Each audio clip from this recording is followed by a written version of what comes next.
Thank you. Wow.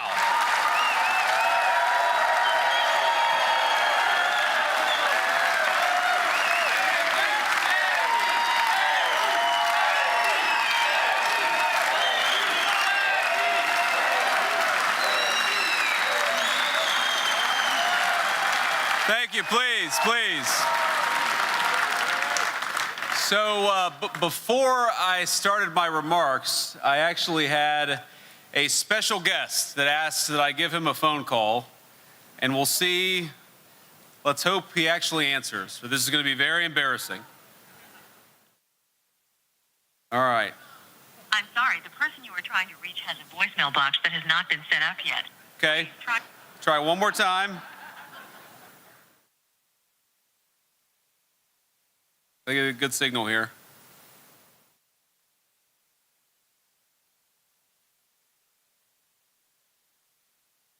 It's ringing. It's progress.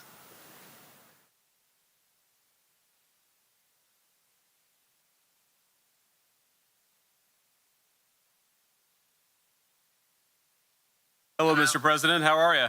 Hi. Hey, JD, could you give me a second? I'm just... Wow, that's some... How do you have there, JD? Mr. President, you are on with about 5,000 Hungarian patriots, and I think they love you even more than they love Viktor Orban. Well, I can't believe that. Because I love Hungary and I love that Viktor. I'll tell you, he's a fantastic man. We've had a tremendous relationship, and he does a job. Remember this, he didn't allow people to storm your country and invade your country like other people have and ruin their countries, frankly. He's kept your country good. He's kept Hungarian people in your country. And he's done a fantastic job. And let me tell you, I like him a lot, but if I didn't think he did a good job, I wouldn't be making a call like this. But boy, that sounds like a big crowd, and that sounds like my kind of people.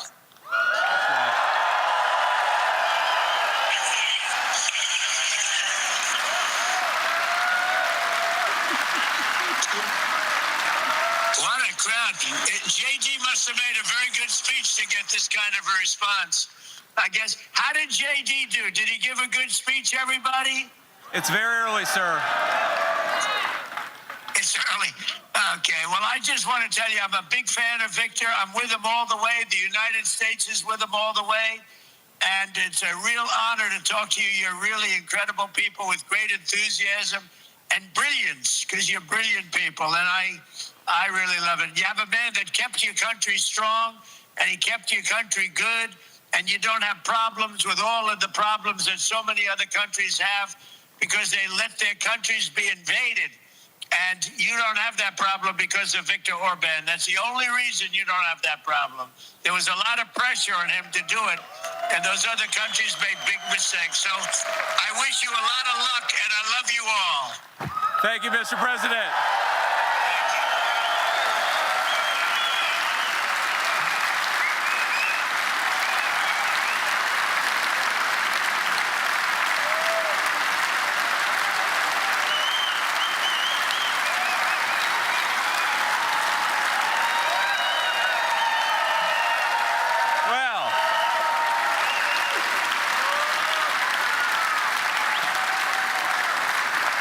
It's obviously a tough act to follow, but I'm going to do my best because we have got to get Viktor Orban reelected as Prime Minister of Hungary, don't we?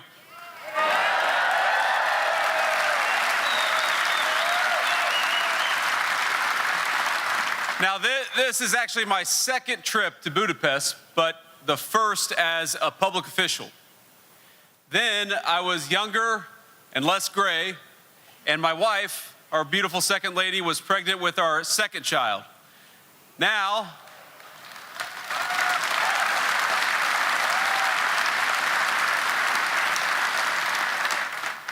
we're back in Budapest. I'm the vice president, and she's pregnant with our fourth.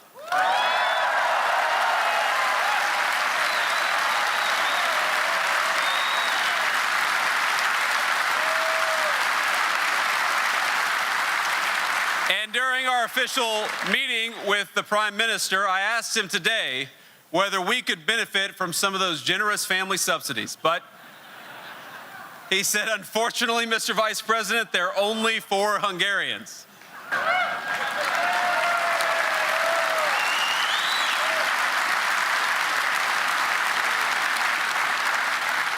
Now, we have had a whirlwind of a trip already, but I find myself thinking the same things on this visit that I did during our brief vacation here as a private citizen a few years ago. Budapest is a beautiful place. It was built by people, your ancestors, who used its beautiful architecture and landscape to lift up the human spirit. And it's an honor to visit as relations between America and Hungary have reached new heights. An exciting era of new ties on everything ranging from energy security to business and trade cooperation to closer cultural bonds. So I want to say, my friends, thank you. Thank you for hosting me, and thank you for being a great friend of the United States of America.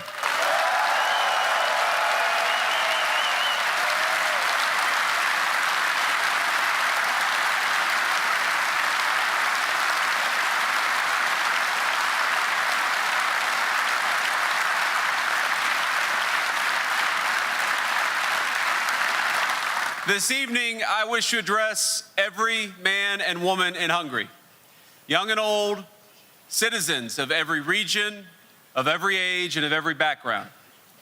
I want to speak to the mothers and fathers of Hungary, to the grandparents who recall the dark days of communism and those first lights of freedom, to the hardworking families who strive to give their children happy and healthy lives, to the young men and young women who seek to start families and careers themselves, and to everyone in this audience specifically, the young, bright, patriotic Hungarians who care passionately about this strong nation and its future.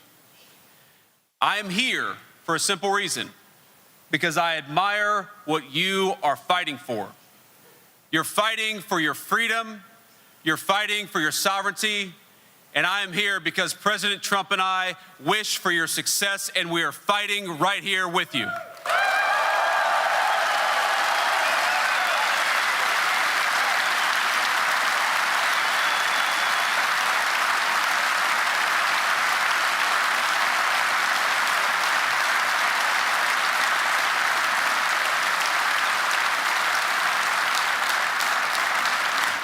We want no more and we ask no more than to be allies against those who seek to push Hungary down.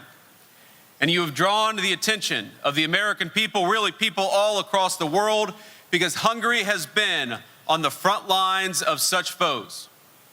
In 2016, when the rest of Europe threw open its gates, you said no.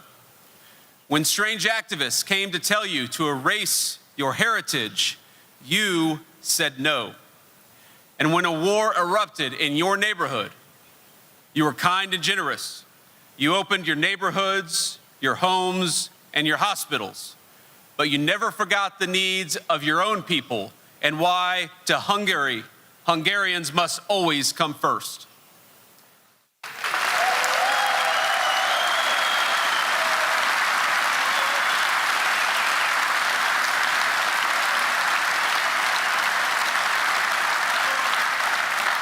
And for all these reasons, the President of the United States, the Vice President of the United States, and the American people, we admire you. And we want you to make a decision about your future with no outside forces pressuring you or telling you what to do. I'm not telling you exactly who to vote for. But what I am telling you is that the bureaucrats in Brussels, those people should not be listened to. Listen to your hearts, listen to your souls, and listen to the sovereignty of the Hungarian people.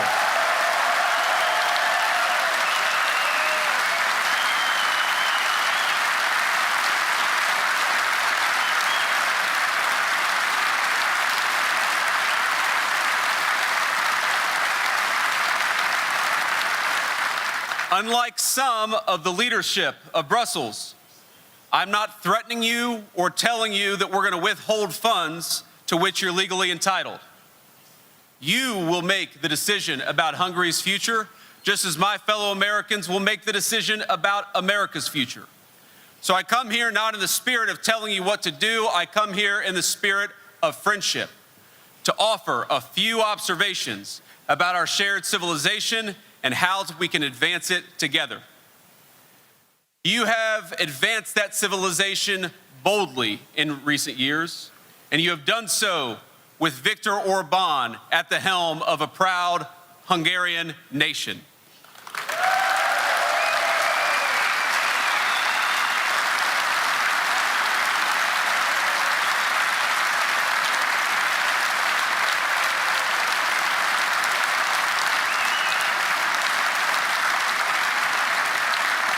But boldness, we know this, boldness attracts naysayers. And that is something I want to talk about for a bit. A shared threat from within that both of our nations face. I speak, of course, of a far-left ideology given quarter in university circles, in the media, and in our entertainment industry, and increasingly among bureaucrats on both sides of the Atlantic. Now, its followers don't see Western society as flawed, yet worthy of reform. Instead, they view the very foundations of our shared civilization as illegitimate. In Western history, they don't see a proud tradition, they see only injustice. In our borders, they see exclusion and racism. In Christianity, they see not liberation, but oppression. And in the family, they see constraint. Their most radical members, of course, tear down monuments to our national heroes or throw buckets of fake blood on precious artworks in museums. They stage assassinations of law enforcement officers. They set fire to churches. They declare they're never going to have kids lest they increase their carbon footprint. But we, of course, we see something different, my friends. We defend our borders because we know that it's the most vulnerable among us who suffer when our streets are given over to chaos and violence. Some of them call themselves feminists, pretending they care about women. Yet it is their policies that have seen an explosion of migrant crime and sexual assault against the very women they claim to protect. We believe in energy security because we don't want the least of us to be unable to afford to heat their homes or to drive themselves to work. They say they care a lot about corruption. They take it very seriously. But they turn a blind eye to the corruption of Brussels, which has seen bureaucrats become millionaires by threatening and cajoling the sovereignty of the people across this beautiful continent.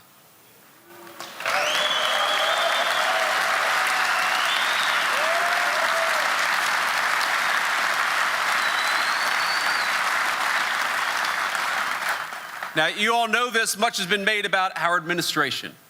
The European press asks constantly, do Trump and Vance, do they have something against Europe? Let me be clear, we love Europe. We love it.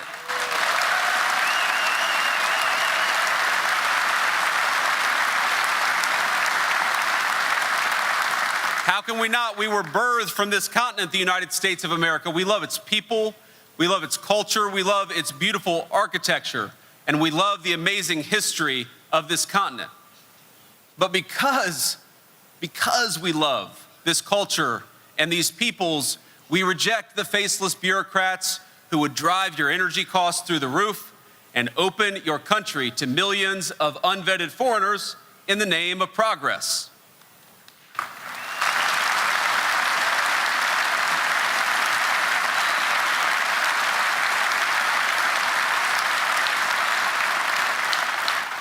And in Hungary, I actually see real progress under a man named Viktor Orban. I see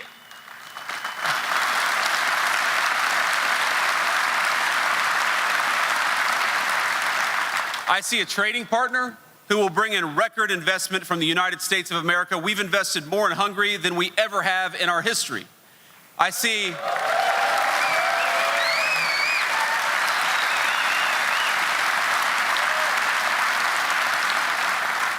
I see clean streets where people of different faiths and tourists of all nationalities can enjoy a drink or a nice walk in safety and security. I see a government that invests in its own people, in promoting families, creating good jobs, and building an education system that teaches love of country rather than hatred of civilization. And most of all, my friends, because I'm the Vice President of the United States, I see what the bureaucrats hide from many of you. Energy costs are higher in almost every country in Europe than they are in Hungary. That's because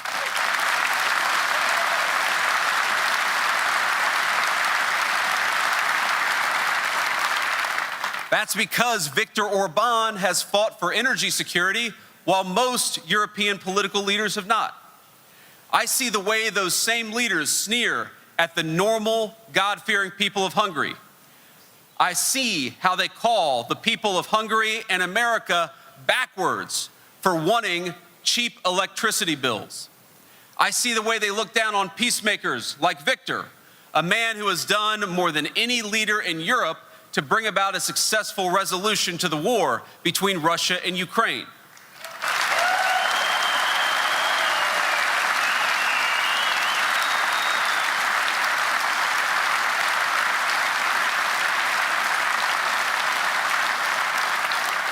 I see the way they look down at, they scoff at European and American peoples who want job security and control of migration. And most of all, I see that those who hate Europe the most, who hate its borders, its energy independence, the people who hate its Christian heritage, they hate one man above all others, and his name is Viktor Orban. And if they hate him, it means he's on your side.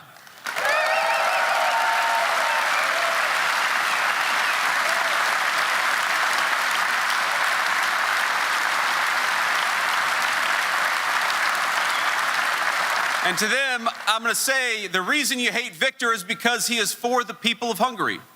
And I stand here today because President Trump and I stand with Europe.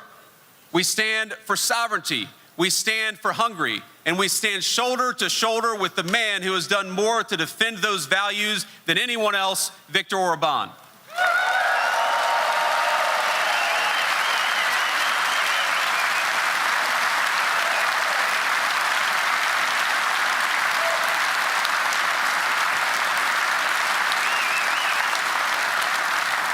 You know, the leaders of this country, perhaps more so than any other across Europe, understand that Western civilization, so despised by the left, it's not something that's self-sustaining.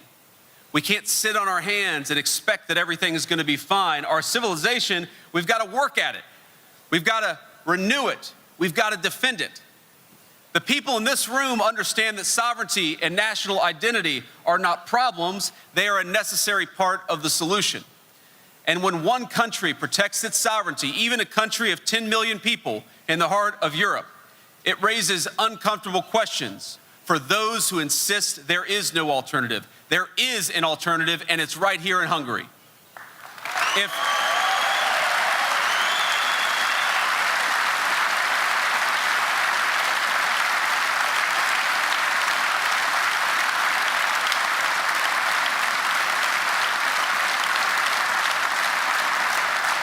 Think about this. If Hungary can secure its own borders, others can do the same thing.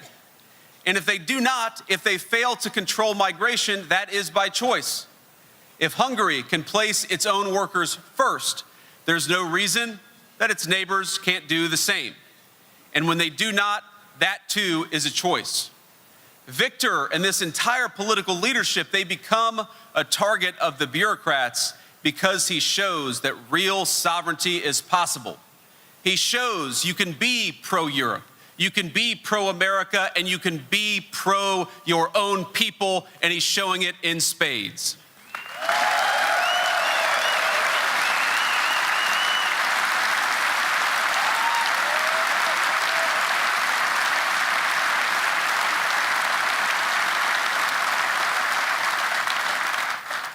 And you all know this, but we're not just protecting our own people, the citizens of our respective countries, we're protecting the ideas that allow those people to flourish for hundreds and sometimes thousands of years.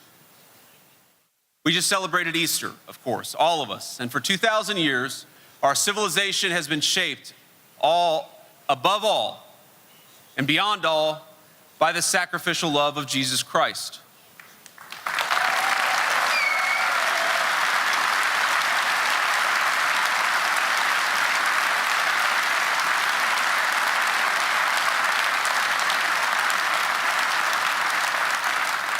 Built upon the laws of Moses and the laws of Rome, and that society has produced not oppression, but the most free, tolerant, and prosperous societies in the history of humanity. Concepts like God-given natural rights, a sense of duty to one's neighbors, an obligation to protect the weak and the vulnerable, a belief in free will and individual conscience. No set of ideas has brought mankind closer to universal human dignity and flourishing. From those principles that founded our civilization, everything else flows. The way we pray, the way we form and raise our families, our sense of law and order, and the way we dispense justice. These are truths rooted in Scripture, but let's be honest, not every society shares them. Because our civilization, while I believe it's universally true, it has not been universally adopted. It is not the default state of human existence. The greatness of London or Munich or a picturesque village on Lake Balaton, it's easier to take for granted when it's the world you already live in. But that world didn't spring from nowhere. It had to be built. Every brick of that beautiful Parliament building here, every span of bridge across the Danube, every law, every custom, all belong to work of generations built over time. But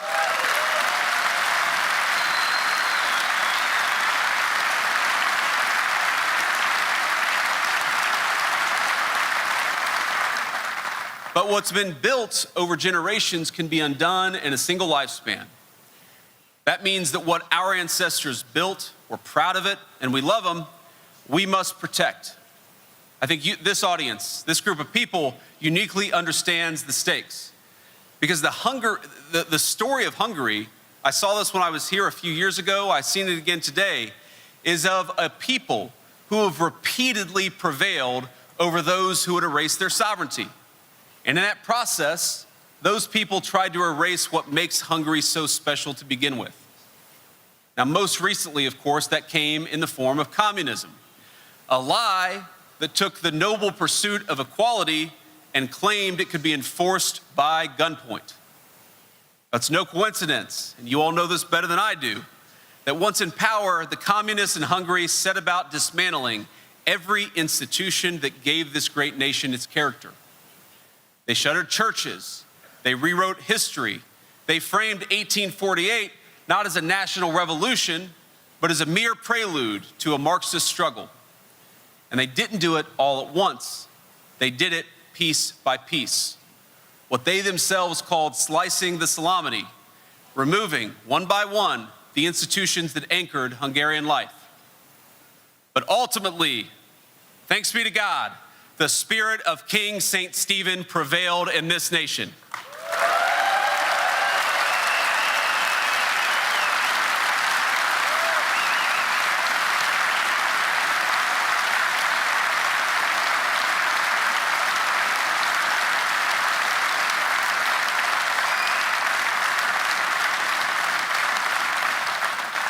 And today, what I'm asking is very simple. I want us all to renew that spirit together.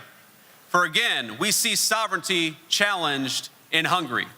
Again, we see faceless bureaucrats in faraway countries telling you how to live, how to pray, how to speak, and how to govern yourselves. But you have a choice. Do you bend the knee to tyranny, or do you proudly stand with St. Stephen and choose a real leader this weekend?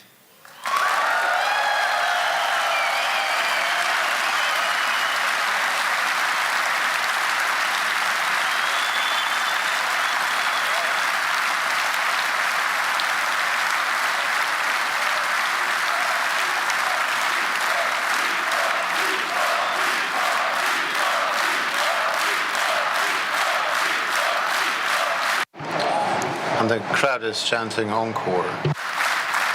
We're talking about a leader who feels real pride in this place, in its history, in its culture, and in its way of life. A leader who will fight to preserve those things while also building a better future. Because the real divide in our time it's much more fundamental than partisan labels or specific policies. It's fundamentally between those who believe in the future and those who do not. Across the West, we've got a small band of radicals, people who do not believe in the future and are often the very people who so wish to govern us. It's kind of weird. If they don't believe in the future, why do they want a life in politics? Yet they speak not of renewal for our nations, but management. They're not trying to build a great future, they're trying to manage the decline of the greatest civilization in the world. Some of them say things like, human beings are no more than pollution upon the earth. They look at our cultures and our borders, they look at the very idea of a nation and ask how we can get rid of them. Every position, I believe, flows from this fundamental error. They reject mothers and motherhood, fathers and fatherhood in the name of liberation. They condemn children to mutilization and sterilization in the name of gender care. And they practice institutional murder in the name of, quote, end of life planning. And if you dare speak up about it, they will fight using the modern tools of social media to silence you through censorship. We understand that we have a sacred duty to protect life, to defend the value of our people's hard work, to invest in our workers, our families, and our industry.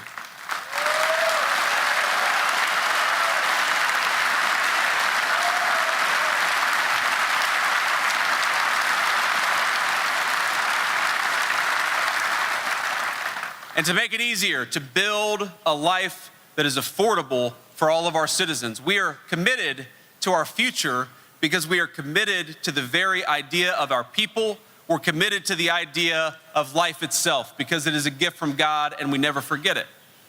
Now that's why I'm here.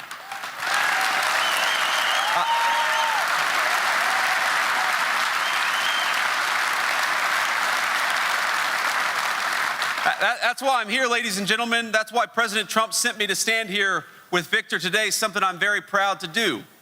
Because I believe our nations are incredibly capable of greatness when we come together. Our work is not zero-sum. Indeed, it cannot be, because our goal is always to build a better life for our people. These bureaucrats, they've given us a false choice. Think about this. They tell us that the options are between isolation and globalist integration. They have framed their project as the inevitable future, even as their very institutions stagnate and crumble. But we know there's a better way. Cooperation between countries with shared values and parallel destinies. That is the story of Hungary and America, and we're going to keep fighting for it.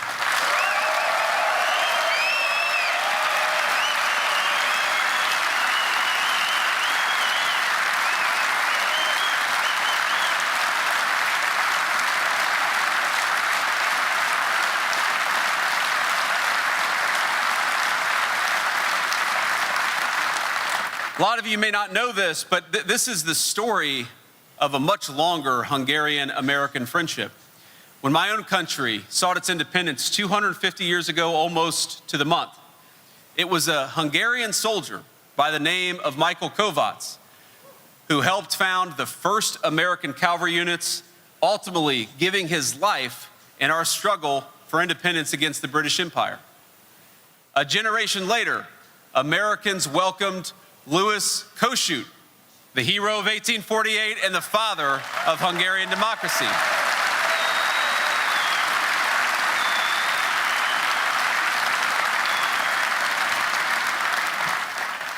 Now, Kossuth was greeted in the United States like a rock star, much better than a politician. His arrival and the more general cause of Hungarian independence, it captured the imagination of our young nation. He received the distinction, the second foreigner ever in our nation's history after Lafayette, to address a joint meeting of Congress. And his bust stands in the United States Capitol to this very day.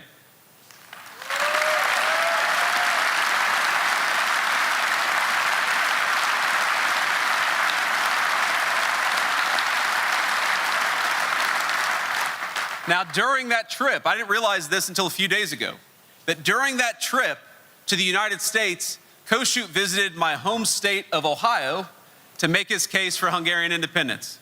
We have some Ohio fans over here. That's good.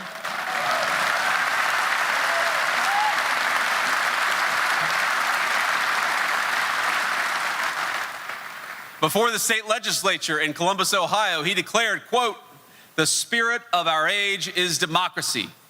All for the people and all by the people. Nothing about the people without the people. My nation."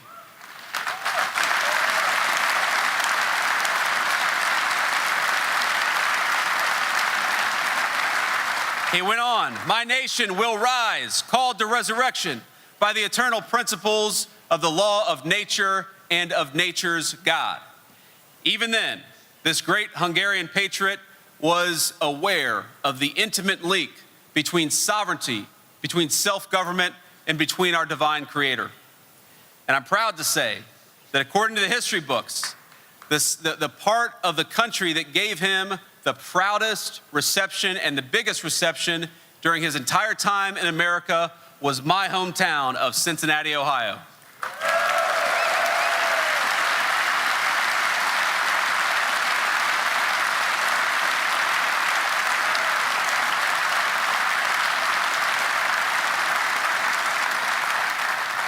You have to imagine this, and you tell these stories and you think, how can the bureaucrats think that we're not capable of self-government and choosing our own destiny? Because when Kossuth came to Cincinnati during his tour of Ohio, there were railroad tracks lined with citizens, delighted to behold Hungary's great freedom fighter. Reportedly, 100,000 of them showed up just at his one stop in my hometown. And the affection, I gotta say, I'm a little biased here, the affection was mutual. The people of Cincinnati, Kossuth said, quote, "changed a wilderness of primitive forests into an immense city, of which there exists a prediction that by the year of our Lord 2000, it will be the greatest city in the world." And no offense to Budapest, but I think he's right about that.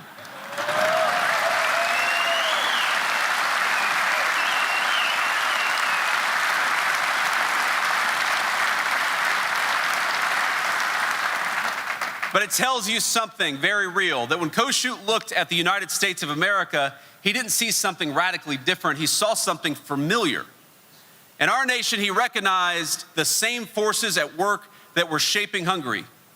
People building something of their own, out of wilderness, with purpose, conviction, and a deep belief in where they came from and what they were called to do. And standing in Cincinnati, he saw something in America that he believed was just the beginning. The West, he exclaimed. There you can see the cradle of a newborn humanity. It was true then, and it's still true today.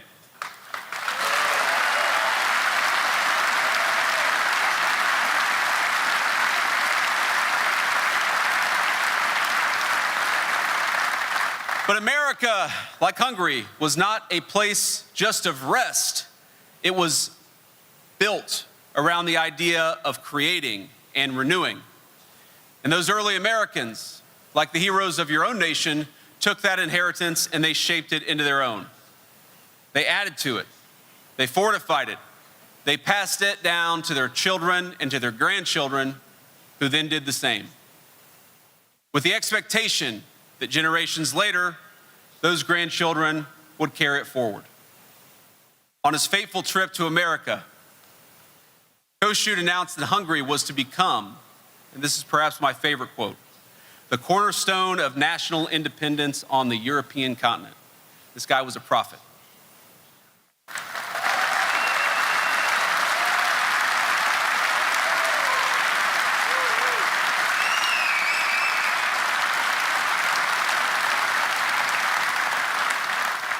Kossuth called this the cornerstone of independence, the cornerstone of sovereignty on the European continent, and though he didn't live to see it become so, I declare that prophecy is true today in 2026.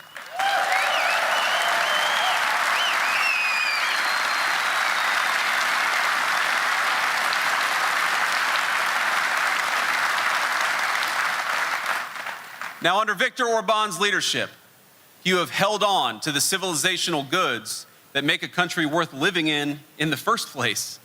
Sovereignty, prosperity, history, a sense of national community, the redemptive nature of bringing new life and new families into the world. This is an awesome and difficult responsibility because across much of the West, there's a growing uncertainty about whether these things matter or whether they're worth fighting for. But not here. You have stood up to the bureaucrats. You have stood up to the nihilists. And now I wonder, will you do it again?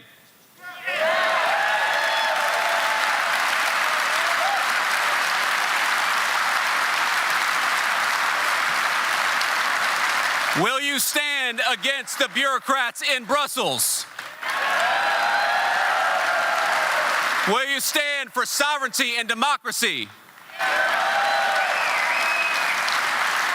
Will you stand for Western civilization? Will you stand for freedom, for truth, and for the God of our fathers?